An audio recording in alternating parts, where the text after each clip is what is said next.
വെള്ളലിബാസിൻ പുടവയണിഞ്ഞ് മണവാളൻ ചമയേണം.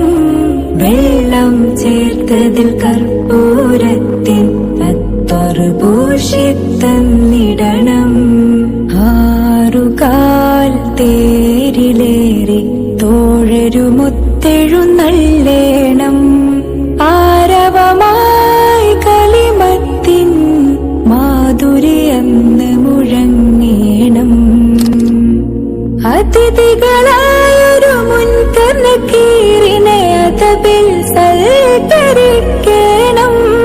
അതിരി അതിരി എന്ന് പറഞ്ഞു ജവാബ് കൊടുക്കേണം.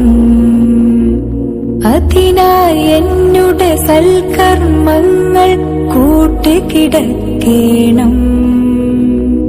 അഹദേ എന്നുടെ മണ്ണറ നീ പൂവരയാക്കേണം.